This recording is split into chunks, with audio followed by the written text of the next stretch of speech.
नमस्कार दोस्तों, जय हिंद, वंदे मातरम। एक बार फिर से आप सभी का बहुत बहुत स्वागत है आपके अपने YouTube चैनल एग्जाम ट्रिकी में, जहां पर दोस्तों आज हम बात करेंगे जीन पियाजे का सिद्धांत।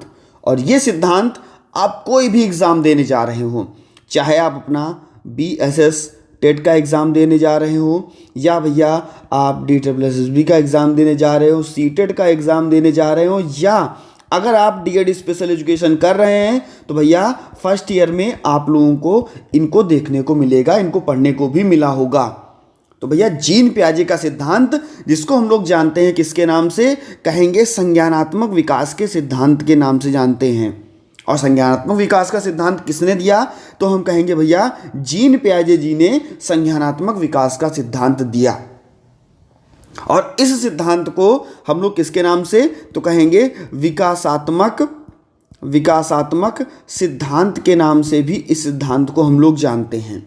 विकासात्मक सिद्धांत के नाम से भी जानते हैं। और जीन पियाजे ने कहा क्या, कहा कि उम्र के दौरान बच्चे का विकास उसकी उम्र के दौरान होता है।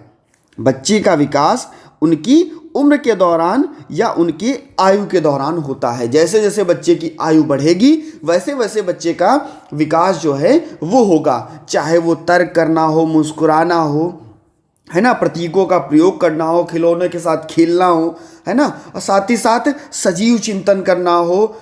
और हम कह सकते हैं कि दिन, तारीख, महीने, ये सब चीज़ें हैं। तो ये चीज़ें आपके उम्र के दौरान बढ़ते बढ़ते होती जाएंगी। ऐसा किसने कहा, भैया ऐसा कहा आपने जीन पियाजे जी ने।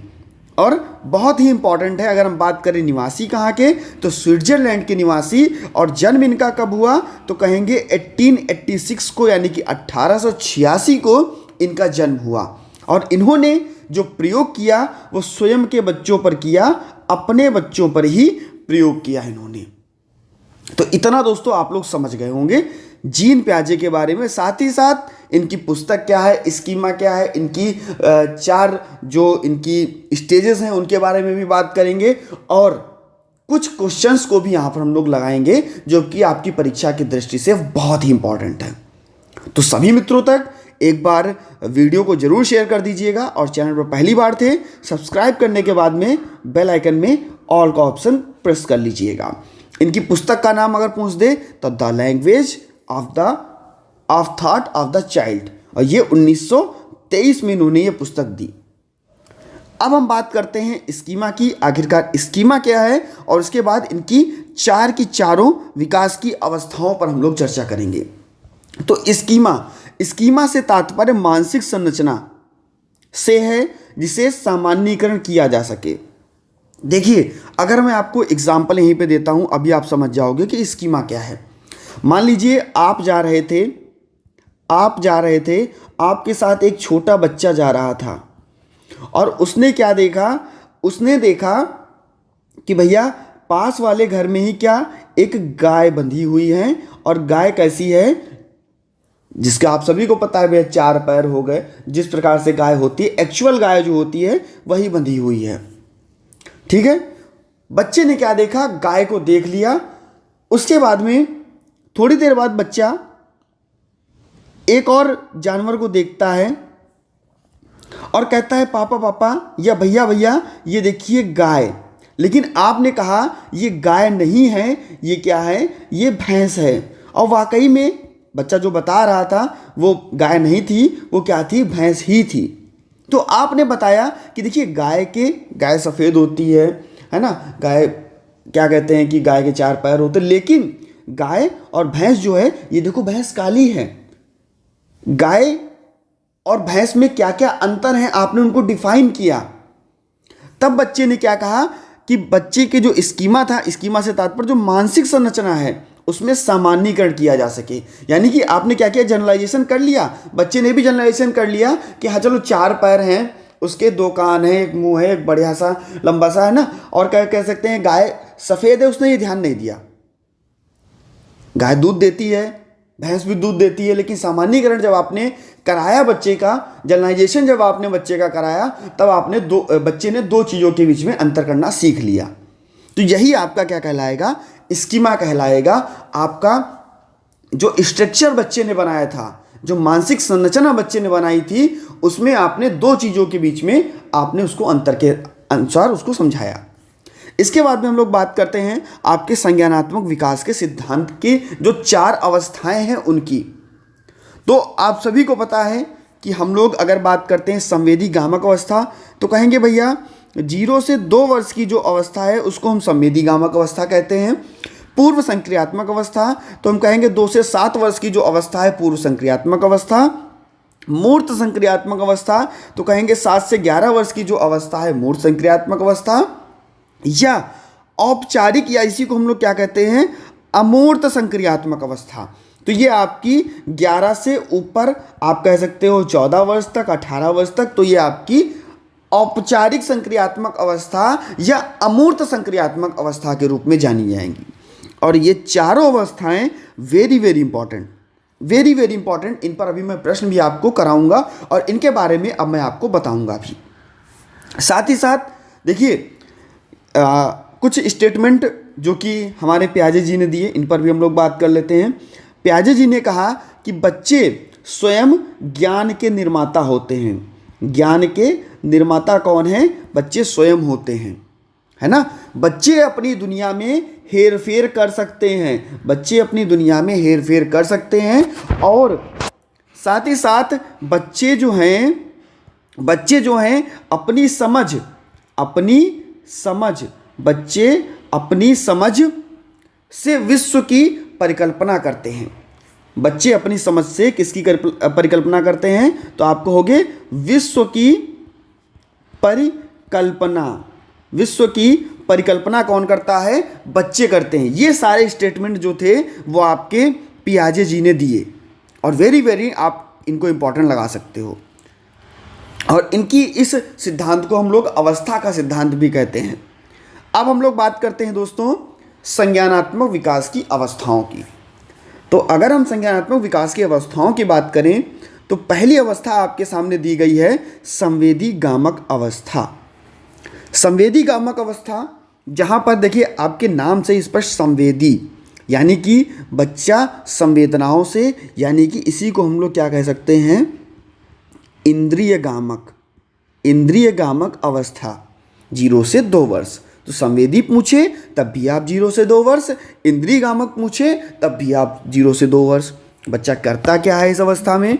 तो हम कहेंगे बच्चा भैया अपने स्पर्श के द्वारा, बच्चा स्वाद के द्वारा, बच्चा गंध के द्वारा, अगर आप उसके पास जा रहे हो, अगर आपको बच्चा जानता है तो भैया क्या करेगा? बच्चा मुस्कुराएगा। और अगर नहीं जानता है तो बच्चा क्या करेगा? आपसे दूर भागेगा, आपके सामने भय का प्रदर्शन करेगा। बच्चा गामक क्रियाएं करने लगता है, जैसे किसी चीज़ को पकड़ना हुआ, किसी के साथ खेलना हुआ। मान लीजिए कदम जब आगे बढ़ा रहा है तो उसको कोई अच्छी चीज़ लगी तो मुंह में डाल लेता है, यानी कि अपने चूसने की प्रक्रिया भी करता है। बच्चे को ये नहीं पता होता कि ये चीज़ कैसी है, लेकिन उसको क्या मतलब है? उसको उससे खेलने से मतलब है, उसको पकड़ने से मतलब है। आपको संवेदी गामक अवस्था में ये चीज़ें देखने को मिलती हैं। बच्चा यहाँ पर क्या करता है? संवेदी गामक अवस्था में बच्चा क्या करता है? बच्चा अनुकरण करता है, यानी कि बच्चा आपकी नकल करता है। बच्चा अनुकरण करना सीखता है, यानी कि बच्चा आपकी नकल करता है। तो आप कहोगे ये सर कहाँ पे जाएगा? आपका संवेदी गामक अवस्था में जाएगा। इसके बाद में अगर हम बात कर लेते हैं दोस्तों, इसके बाद में हम बात करते हैं आपकी जो दूसरी अवस्था आपके सामने दी गई, जिसको हम लोग कहते हैं पूर्व संक्रियात्मक अवस्था, जिसकी एज मैंने आपको क्या बताई? 2 से 7 वर्ष। जब पूर्व संक्रियात्मक अवस्था की हम लोग बात करते हैं, 2 से 7 वर्ष की बात करते हैं, तो बच्चे का यहाँ पर बच्चे की स्मृति, बच्चे की जिज्ञासा और बच्चा कल्पना करना जो है वो शुरू कर देता है। बच्चे में देखिएगा भाषा का जो विकास है, भाषा का विकास जो है वो प्रारंभ हो जाता है। बच्चे की भाषा का विकास जो है वो प्रारंभ हो जाता है। और बच्चा प्रतीकात्मक, जहाँ पर भी ये शब्द आया आपका प्रतीकात्मक खेल, है ना, जहाँ पर प्रतीकात्मक शब्द आपका आ जाए तो आप किसको लगाओगे? 2 से 7 वर्ष की अवस्था को लगाओगे, पूर्व संक्रियात्मक अवस्था को लगाओगे। यहाँ पर बच्चा जो पड़ोस में बच्चे रह रहे हैं उनके साथ में खेल खेलना प्रारंभ कर देगा, लेकिन खेलेगा तो, लेकिन भैया जो भी उसकी चीज़ें होंगी वो भैया उसको देगा नहीं, कतई नहीं देने वाला, बिल्कुल भी नहीं देता। और बच्चा शब्दों का प्रयोग करना और प्रतीकों का प्रयोग करना बच्चा धीरे धीरे सीख जाता है। साथ ही साथ जब 2 से 7 वर्ष की अवस्था में होता है तो बच्चा निर्जीव चीज़ों से भी कैसा व्यवहार करता है? सजीव व्यवहार करता है। जैसे बहुत सारे हमारे भाई बहन ऐसे भी हैं जो बचपन में, या हम भी हो सकता है ना, कि घर में हमारे यहाँ गुड़िया पड़ी हो, या हमारे यहाँ काफ़ी सारे ऐसे खिलौने होते थे जिनको हम बढ़िया सजा करके रखते थे, और अगर वो गिर जाता था तो हम भी उसके साथ में थोड़ा बहुत इमोशंस जुड़ जाते थे, रोने लगते थे या कुछ भी, है ना। तो बच्चे को कैसे निर्जीव चीज़ों के साथ में बच्चा सजीव जो है उसमें उसको देखता है और क्या करता है? सजीव चिंतन बच्चा करता है। कैसा? सजीव चिंतन करता है। निर्जीव वस्तुओं के साथ में बच्चा सजीव चिंतन करता है। तो ये सारी चीज़ें आपको यहाँ पर देखने को मिलती हैं। बच्चा क्या होता है? यहाँ पर बच्चा अहमवादी होता है। बच्चा कैसा होता है? बच्चा अहमवादी होता है। तो ये सारी चीज़ें आपको पूर्व संक्रियात्मक अवस्था में देखने को मिलती हैं।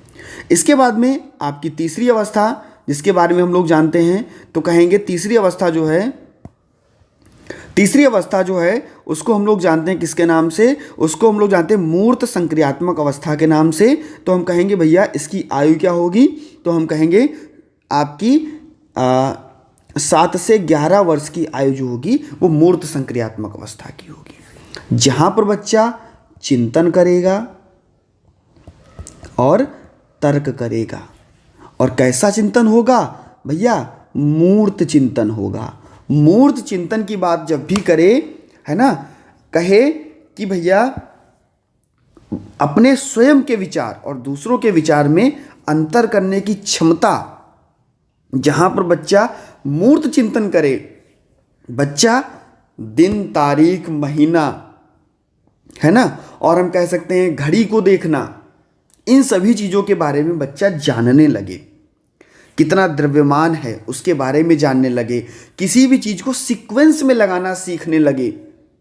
तो ये सारी चीज़ें आपकी मूर्त संक्रियात्मक अवस्था के अंतर्गत आ जाएगी, जहाँ पर हम कह सकते हैं वस्तुओं और घटनाओं के बीच में तर्क और उसको सोचने की जब क्षमता आ जाएगी, सोचने की जो क्षमता है, मूर्त सोचने की क्षमता, चिंतन करने की क्षमता, तर्क करने की क्षमता, तो भैया मूर्त जब आएगा तो मूर्त संक्रियात्मक अवस्था 7 से 11 वर्ष की अवस्था आपकी कही जाएगी। तो ये आपका मूर्त संक्रियात्मक अवस्था के बारे में था। इसके बाद में हम लोग बात करते हैं औपचारिक संक्रियात्मक अवस्था। तो आप कहोगे सर एज क्या? तो कहेंगे भैया 11 से ऊपर, 11 से 14 या 18 साल आपका मूर्त संक्रियात्मक, अमूर्त, इसको हम लोग औपचारिक भी कहते हैं और इसको अमूर्त संक्रियात्मक अवस्था भी कहते हैं। यहाँ पर बच्चा अमूर्त चिंतन करेगा, वैज्ञानिक रूप से चिंतन, अमूर्त चिंतन करेगा। जो मानसिक क्षमता का स्तर होगा वो काफ़ी क्या होगा? काफ़ी विकसित होगा। जो मानसिक क्षमता का स्तर काफ़ी विकसित होगा जब बच्चा अमूर्त चिंतन करेगा, जब बच्चा कल्पना करेगा। मान लीजिए बैठा यहाँ पर और कल्पना कर रहा है कि वो चीज़ ऐसी हो सकती है। जब बच्चा तर्क करेगा, लेकिन निगमनात्मक तर्क करेगा। कैसा तर्क करेगा? निगमनात्मक तर्क करेगा, तब हम कह सकते हैं कि बच्चा औपचारिक संक्रियात्मक अवस्था में है, जहाँ पर अमूर्त रूप से सोचने की क्षमता, समस्या को हल करने की क्षमता और मानसिक क्षमताओं में अधिकतर जो स्तर है वो काफ़ी विकसित हो जाए बच्चे का, तो बच्चा जाएगा औपचारिक संक्रियात्मक अवस्था में। तो आप लोगों ने देखा, पियाजे जी ने कहा कि भैया बच्चे का जो विकास होगा वो उम्र के दौरान होगा, इसीलिए इसको विकासात्मक सिद्धांत या हमने संज्ञानात्मक विकास की अवस्था या अवस्था का सिद्धांत भी कहा। कहाँ के निवासी? स्विट्जरलैंड के 4 अवस्थाएं दी और कहा कि बच्चे अपने आयु के अनुसार जो है उनके जो आयु है उनके अनुसार जो उनमें विकास है वो होता रहता है और स्वयं के बच्चों पर ही इन्होंने अपना प्रयोग किया। और साथ ही साथ कहा इन्होंने बच्चे ज्ञान के निर्माता होते हैं और बच्चे अपनी समझ से विश्व की परिकल्पना करते हैं। तो ये सब आपके संज्ञानात्मक विकास के सिद्धांत में आप लोगों ने पढ़ा। अब हम लोग दोस्तों बात करते हैं प्रश्नों की, और उससे पहले मैं आपको बताना चाहूँगा कि अपना एग्ज़ाम ट्रिकी परिवार भैया 50K यानी कि 50,000 का परिवार अपने पास हो चुका है। और आप सभी का तहे दिल से बहुत बहुत धन्यवाद। आप सभी ने अपने इस एग्ज़ाम ट्रिकी परिवार को इतना प्यार दिया, और ऐसे ही दोस्तों अपने इस परिवार को बढ़ाते रहिए और बेहतर बनाते रहिए। आपको वीडियोस जो हैं वो मिलती रहेंगी। यहाँ पर दोस्तों पियाजे के अनुसार देखिएगा, सूचना प्रक्रियाकरण की कौन सी विधि अन्वित योजना स्कीमा के निर्माण में मदद करती है। जब आप लोगों ने स्कीमा पढ़ा था तो आप लोगों को यहाँ पर देखिए पढ़ाया गया था। स्कीमा में आपने मानसिक संरचना जो तात्पर्य होगा मानसिक संरचना से होगा, और जिसे सामान्यीकरण किया जा सके यानी कि जिसका हम लोग जनरलाइजेशन कर सकें। तो यहाँ पर आप देख सकते हो सामान्यीकरण या आपका समायोजन। तो यहाँ पर आपका स्कीमा के निर्माण में मदद करता है क्या? आपका समायोजन जो है वो आपके स्कीमा के निर्माण में, अन्वित योजना बनाने में या निर्माण करने में कौन मदद करता है? समायोजन मदद करता है या एकोमोडेशन मदद करता है। तो यहाँ पर भैया आपका डी ऑप्शन जो है वो बिल्कुल सही हो जाएगा। और क्वेश्चंस आपके सामने आते रहेंगे, अपना उत्तर आप लोग कमेंट सेक्शन में बताते रहिए। जीन प्याजे के अनुसार बच्चा किस अवस्था में प्रतीकों, भाषाओं के प्रयोग का कौशल, मैंने आपको क्या बताया था, जब भी बच्चा प्रतीक और भाषा की बात करे तो आप सीधे जाओगे कहाँ पर? जहाँ पर बच्चे की खेल की आयु होगी, जहाँ पर बच्चे का भाषा विकास प्रारंभ हो रहा होगा, और जहाँ पर बच्चा निर्जीव वस्तुओं में सजीव का चिंतन करेगा, जहाँ पर बच्चा शब्दों और प्रतीकों का प्रयोग करेगा और प्रतीकात्मक खेल खेलेगा। तो आप कहोगे सर वो अवस्था हमारी हो जाएगी 2 से 7 वर्ष की अवस्था, और जिसको हम लोग कहते हैं पूर्व संक्रियात्मक अवस्था। बी ऑप्शन आपका बिल्कुल सही हो जाएगा। नेक्स्ट क्वेश्चन आपकी स्क्रीन पर है, और आप क्या कहेंगे कि तीसरा क्वेश्चन बहुत ही इंपॉर्टेंट, बेहतरीन क्वेश्चन। दोस्तों, संज्ञानात्मक विकास की किस अवस्था के दौरान बच्चा स्वकेंद्रित चिंतन पर नियंत्रण करने में सक्षम हो जाता है? स्वकेंद्रित की बात कर रहा है। जहां पर मैंने आपसे कहा बच्चा चिंतन और तर्क करे, वो भी कैसा? मूर्त। जहां पर बच्चा क्रमबद्धता दिखाए, जहां पर बच्चा दिन, तारीख, महीना और मूर्त चिंतन करने लगे, तो वहां पर आप लोग क्या कहोगे? स्वकेंद्रित चिंतन जहां पर बच्चा करेगा तो मूर्त संक्रियात्मक अवस्था आप कहोगे सर 7 से 11 वर्ष की आयु। तो आप यहां पर सी ऑप्शन को लॉक करोगे। और टेलीग्राम ग्रुप को ज्वाइन करने के लिए exam tricky for special education आपका परिवार वहां पर इंतजार कर रहा है 13.7K के परिवार के साथ में। नेक्स्ट क्वेश्चन आपकी स्क्रीन पर है। वीडियो अच्छी लगी हो तो वीडियो को भैया लाइक जरूर कर दीजिएगा। एक लाइक, एक शेयर तो बनता है दोस्तों। नेक्स्ट, जीन प्याजे के अनुसार किस स्तर पर बच्चे में परिकल्पना आधारित निगमनात्मक तार्किक विकास होता है? निगमनात्मक तार्किक विकास मैंने अभी आपको बताया था। निगमनात्मक जहां पर कहे काल्पनिक, और निगमनात्मक तर्क या आपसे कहे अमूर्त रूप से सोचना, या आपसे कहे कि जो आपकी समस्या है उसको हल करने की क्षमता, या आपसे कहे वैज्ञानिक चिंतन अमूर्त रूप से, तो आप कहोगे सर ये आपका अमूर्त संक्रियात्मक अवस्था जाएगा, जहां पर ए ऑप्शन आपका बिल्कुल सही हो जाएगा।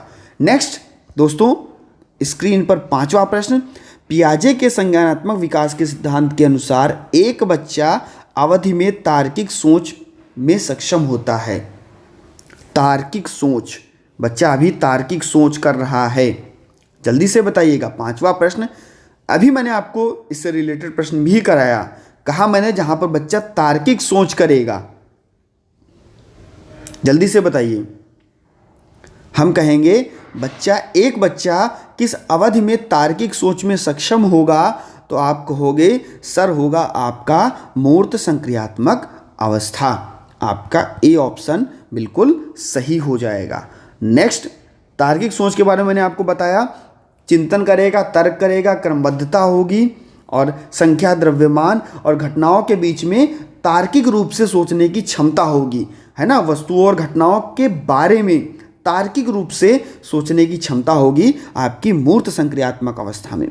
नेक्स्ट, बच्चे दुनिया के बारे में अपनी समझ का सृजन करते हैं। देखिए मैंने आपको बताया था, बच्चे दुनिया के बारे में अपनी समझ का सृजन करते हैं और मैंने कहा कि बच्चे अपनी समझ से विश्व की परिकल्पना करते हैं। बच्चे ज्ञान के निर्माता होते हैं। हेर फेर दुनिया में बच्चा करेगा तो कौन कहेगा? जीन पियाजे जी कहेंगे और यही कथन भैया जीन पियाजे जी का था।